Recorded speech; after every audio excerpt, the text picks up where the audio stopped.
Hey, economic students, welcome to 4.2. Once again, I am Mr. Galt, and above me is.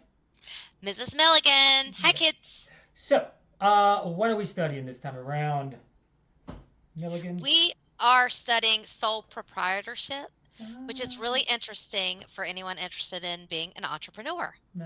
so starting your own business, and just looking at the words, I'm guessing it's you're starting a business by yourself.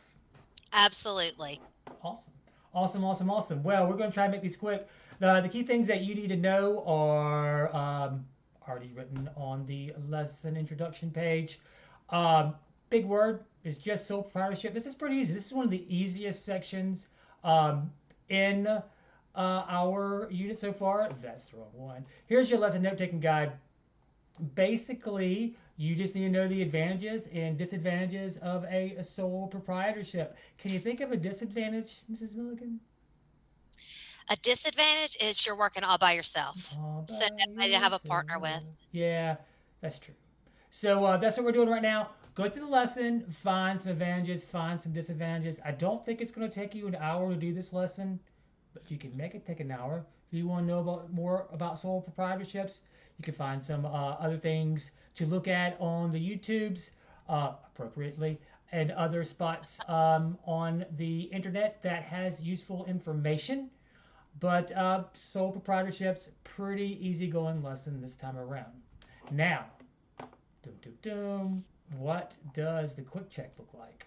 14 pages. Mrs. Milligan, you went through all 14 pages. Is it all brand new information on every single page? It absolutely is not. There is a lot of repeat information, which is great because then your brain's hearing the same thing over and over and you're more likely to learn it. But it's also easier because you've already read it before. And it's a pretty simple thing. It's sole proprietorship. All right, and the quick check. Doom, doom, doom.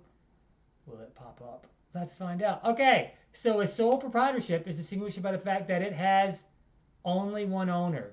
You guys would have got that.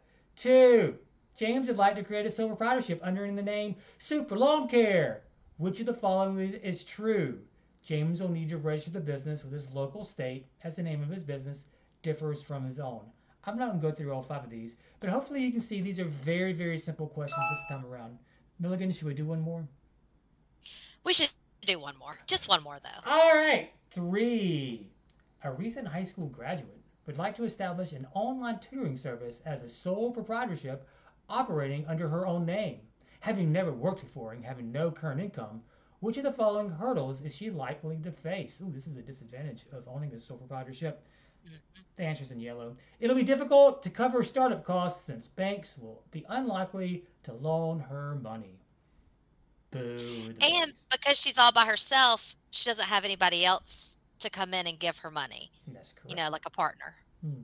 Man, I wish there was something called a partnership. Maybe a whole lesson about That that. would be a good lesson. Oh, that's tomorrow. Bye, kids. That See you tomorrow.